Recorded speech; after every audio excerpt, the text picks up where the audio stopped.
Hey guys, hope you're all doing well. In this video, I'm going to be giving you my 7 top tips for playing this instrument, the Bodhrán. This is based on lots of years playing this instrument and lots of years teaching this instrument, based on a lot of questions and queries and things that I've explored with my students over the years. This is going to be really helpful for you if you're starting out on this instrument.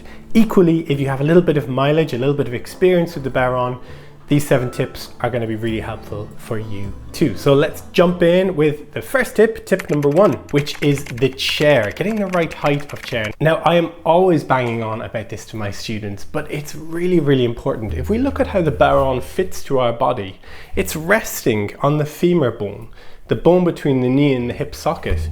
So if my leg is slanting away like that, or it's hiked up, if I'm on a very high stool, boy band style, right? You know, the drum is going to be sliding away from me the whole time. How am I supposed to develop a practice with the tonal hand, develop movement with my tonal hand, when the drum is constantly rolling away from me? So having a stool that's nice and low, so you can find that angle between knee and hip socket where it's as flat as possible. Now, I'm here in my home studio, so of course I've got this stool here, which is a drum stool. It's a very low one. It's a Pearl brand. I'll link it down below in case you're interested. And this is absolutely perfect for me because I can bring the height of the stool super low.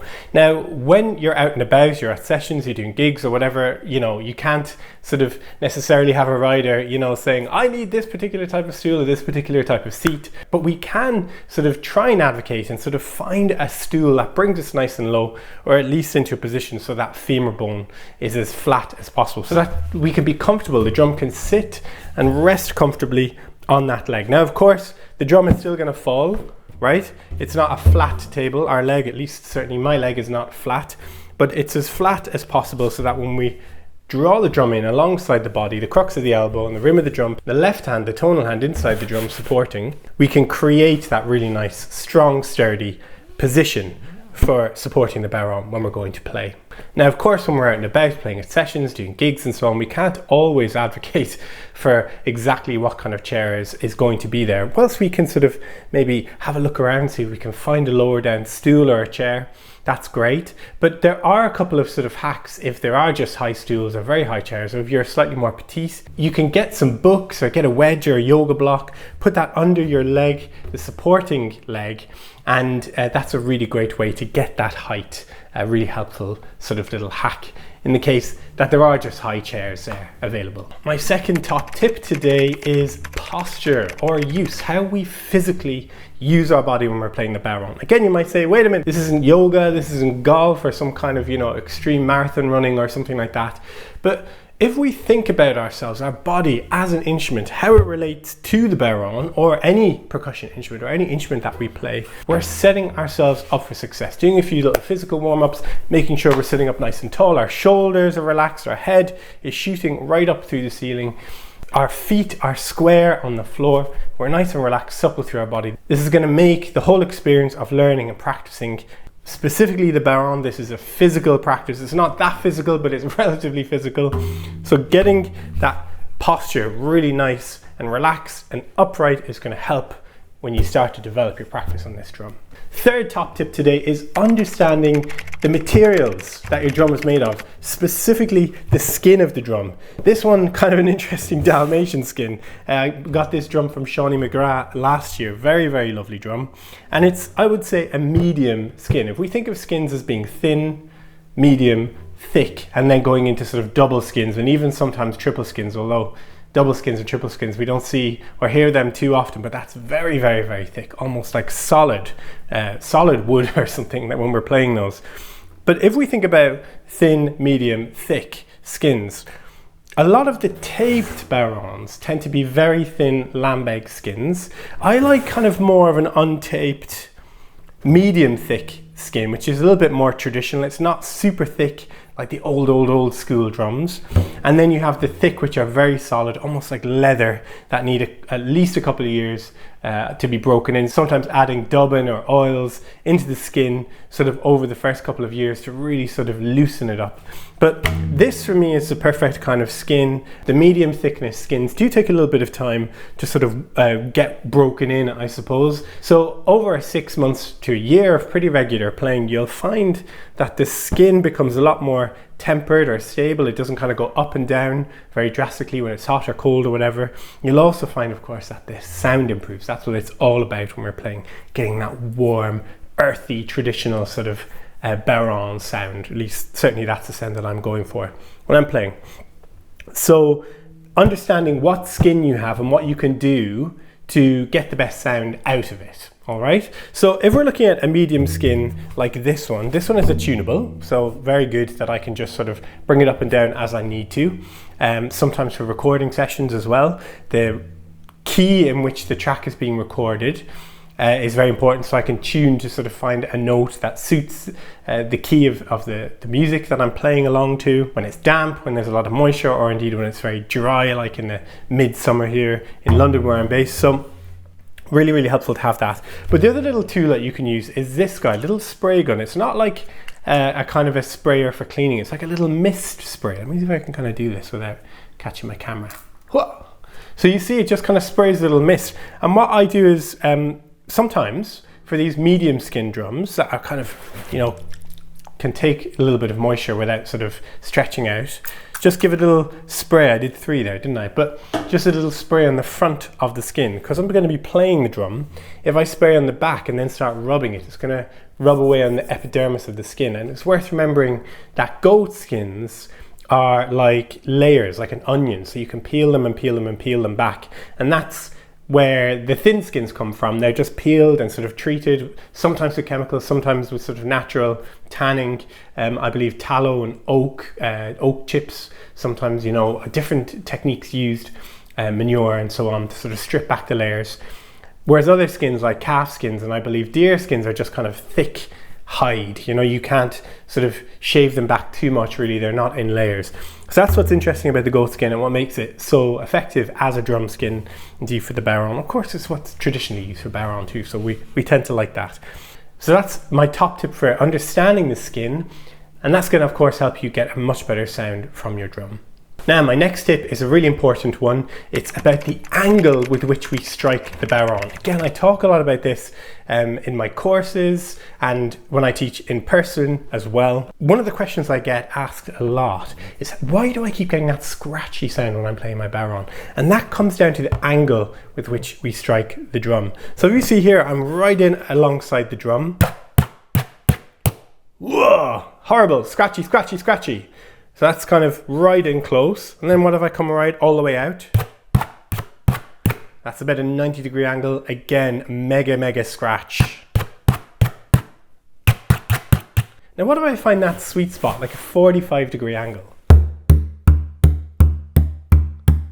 There we go, we get a much more articulate, clean sound. So I actually have to position, moving from my elbow forward and back, as you can see, and go right out to 90, all the way back into this parallel position, all the way out to 90, and find that kind of 45-degree angle. Also really important to mention that different tippers, different sticks will have a different tip, right? So we got to make sure that we find the right angle for our tipper. Yeah, so some tippers have a very sheer angle. Indeed, some tippers even have just like kind of a marble sort of style ball tip to them. They're very forgiving in terms of finding that right angle. Very often why they come with sort of beginner Bodhráns and so on. But with a tipper that has a little bit more of a sheer angle, you're going to have to just eyeball it. Look with your eyes at the tip of the tipper and find that really perfect angle. It's always in and around the 45 degrees. Don't have to get your measuring tape or your sort of geometry cut out to measure, but you can eyeball it. And that leads me on to my next tip, which is look at your instrument when you're playing it. I know that sounds crazy, but in this world of technology, when we're looking at screens all the time and we're learning from screens, me included, learning new things online all the time, it's pretty amazing. but sometimes I forget to actually look at what I'm doing. Looking visually with my eyes to my instrument. Now, this seems really obvious. 2 ears, 2 eyes. People talk about the ears being important for musicianship, developing your musicianship. We've got 2 eyes, we've got 2 ears, they're next door neighbors. They work in tandem. It's multi-sensory when we are playing, okay? So when you're looking at the tip of your tipper, for example, when you're playing and the sound isn't right, you can see maybe that your angle isn't right, so you can make that micro adjustment and then listening, hearing what you're doing, saying, hey, that sounds good. That's the right sound. You're giving yourself that visual cue so that you can see how to get that good sound, or indeed how not to get the bad sound. Okay, tip number 6. This is, again, might seem really silly, but this is such an important thing to think about when you're playing. When things aren't flowing as I want them to in my playing, differentiate between your elbow and your wrist. Differentiating between your elbow and your wrist. Now, what do I mean by that? Sometimes when we're playing, we can just think down, up, down, up, down, up, down, up, down, up, down, up. Everything is moving. My shoulder, my elbow, and my wrist, all together at the same time, right? And what we want to try and do when we're playing is try and isolate the wrist, isolate the elbow, and we don't really need to worry about the shoulder. But if you want to be a little bit more theatrical, you can bring the shoulder into it as well, of course. But really identifying between the elbow and the wrist. Our wrist is where all the magic happens, and our elbow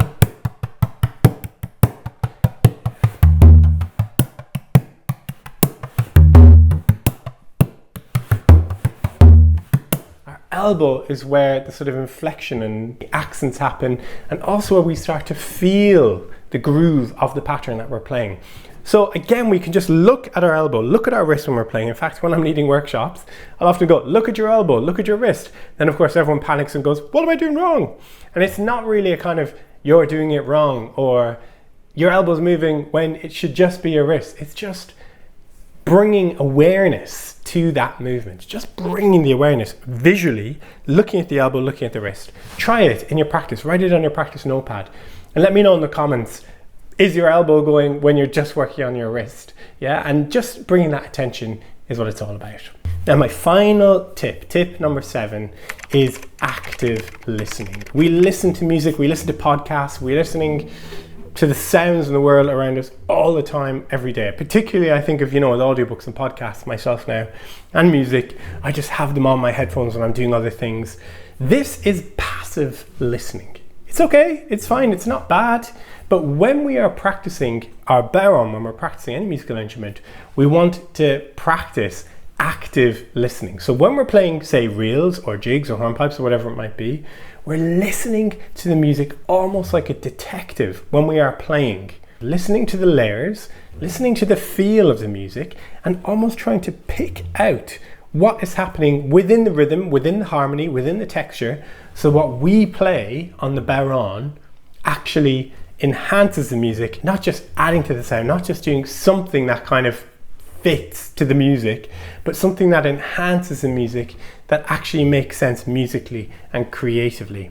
So these are my 7 tips for bodhrán players. I hope you find them helpful. Let me know how you get on with them in the comments, and if you're interested in learning more about the bodhrán, you might want to check out my courses, How to Play Bodhrán, Begin Your Journey, Develop Your Practice, and Expand Your Horizons. I'll leave the link for them down below, and indeed I have a load of other videos here on my YouTube channel, also some documentaries you might be interested in. So do check them out. Let me know how you get on with this video in the comments.